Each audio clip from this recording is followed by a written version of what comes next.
Hi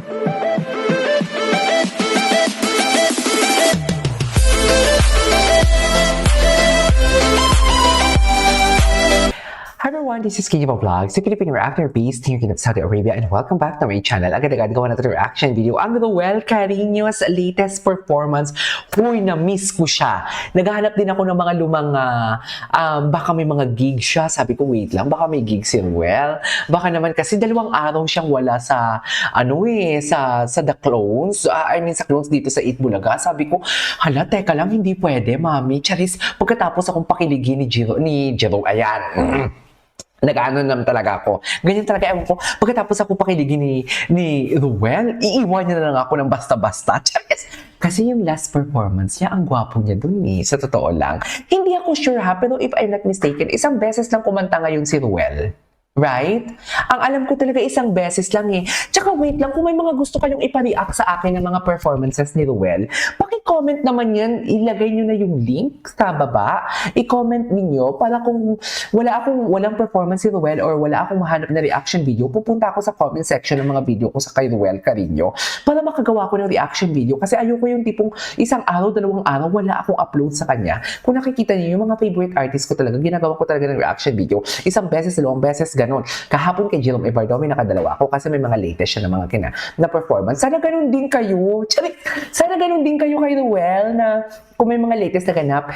Ay, bumalik na ba siya sa school? Kaya siguro na busy siya, no? Sa palagay niyo.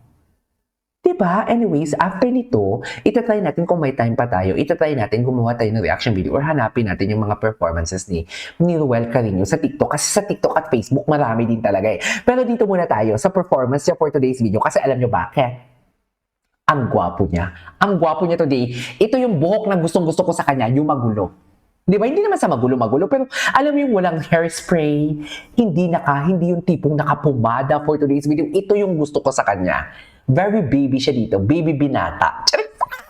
Hi! 15 years old pa lang yan, KG, for today's video. Baka makalimutan mo. Diyos ko, kinikilig na naman yung tito nyo. Si Ruel naman kasi, pinapakilig ko talaga tayo for today's video na bang akala mo kakayanin niya talaga yung powers ng mga tita niya na uhaw sa pagmamahal. Tama ba yun? So without further ado, let's start this reaction video. Siyempre, i-criticize mo. Oh, criticize. Ay, may ads. Siyempre, i-criticize. No, diba? I-critique. Okay, go. Ito na. Hanggang 23 lang siya eh. Ito na. Ang crown ni Matt Monroe. Ay, ano po itong kanta? Nobody. Anong title nito? Basta parang Carpenters to, diba? Oo. Ay, diba? Di nag-matured siya. 1 taon na naman yung dumagdag sa edad niya. Pero akala mo talaga, 18 na siya dito for today's video. Uy, ang gwapo niya. Aminin niyo, mami, ang ganda ng looks niya. Saka ito palagi yung stylist niya. Yung tipong tapos na tayo doon eh. Tapos na talaga tayo doon sa mga Matt Monroe nila. Kumbaga, this is Ruel Carino na talaga eh. Kasi nagbibuild na sila ng kanilang foundation, nagbibuild na sila ng kanilang career na dapat makilala na sila. Oo, ano pa din talaga yung touch ng Matt Monroe? Ano pa din talaga? Kasama pa din talaga yan sa kanyang identity, should I say. Pero dapat kasi talaga, unti-unti na silang kumakalas kasi dear, mahirap yung makakalas katulad sa mga child star. Diba? Na once, for example, kay Santino, kay Cyril Manabat, kay Santino, yung tipong alam mo yung kahit lumaki na, pero child star pa rin tingin mo. Yan yung mahirap sa child star. Kung paano sila makaalis sa identity ng pagiging child star. Na mag-transform sila sa isang eksena na may magkikiss na sila, na parang magugulat ka na, wait lang, bata pa to dati, ngayon nakikipag-kiss na. Something like that. So, mahirap yan. So, dito, hindi ko naman sinasabing tatanggalin niya talaga si Matt Monroe kasi nasa dugo niya na talaga yung pagiging Matt Monroe, pati yung boses niya. But what I'm trying to say is yung style niya ba? Kahit sabihin mo yung boses andyan, pero yung style niya, yung style niya sa pananamit, ito, katulad dito, unti-unti na siya nagdi-detach. Diba? From the classic one, from the 80s or 70s or 60s na styled ng damit niya, kumakalas na siya. Napapansin na natin, kumakalas na siya, which is really good. And sana, ipagpatuloy na lang to. Siguro, pag mga guesting, taping, guesting na pag-usapan about Matt Monroe, siguro pwede siya magsuot dito. Pero pag ganito talaga, sana manatili siyang ganito na. Ang ganda ng suot niya dito, ang ganda ng style niya. Kudus, dami kong chika. Wait. Tapos yung tayo niya, very binata. Ano ang tangkad niya? I love the style. I love the outfit. Hala, ang gwapo niya, ang liig niya, ang haba.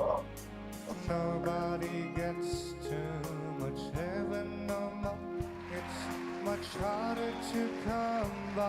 I'm waiting in line. Vibrato!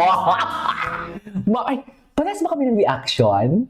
Nag-react ba sila sa vibrato? Ay, ang gwapo, may papikit-pikit siya. Oh, nag-react sila. Wait. Nag-react. I really love the vibrato. Yung vibrato yung napansin ko. Bakit may pa-close eye siya? Ay, ganun ba talaga dapat? Ano nga kumanta nito?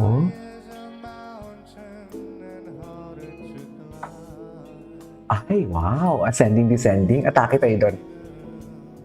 Okay. Falsetto. Bigyan mo ako ng falsetto.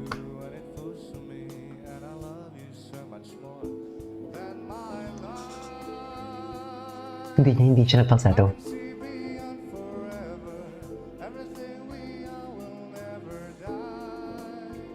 My favorite.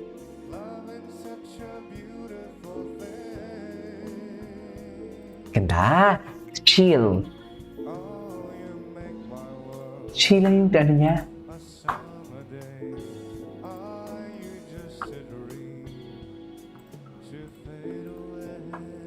Isa pa.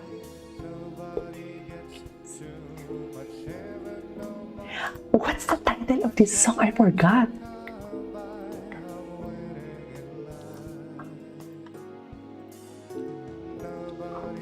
That's you. Akala ko mag-change siya.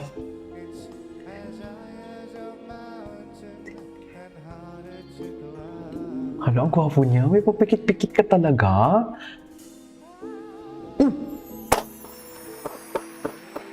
Yes! Yes! Hinintay ko talaga yon. Hinintay ko talaga. Kanina pa ako naghintay ng falsetto niya eh. Pwede ba ulitin? Okay lang.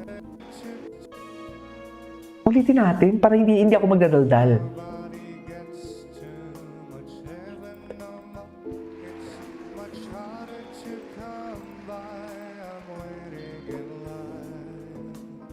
Okay.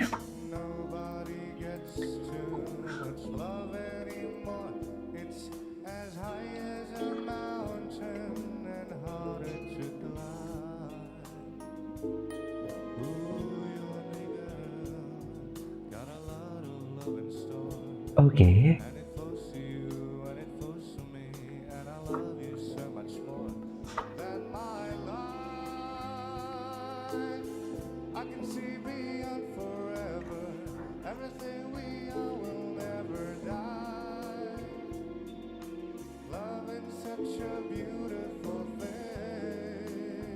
Yes, love it. Chill.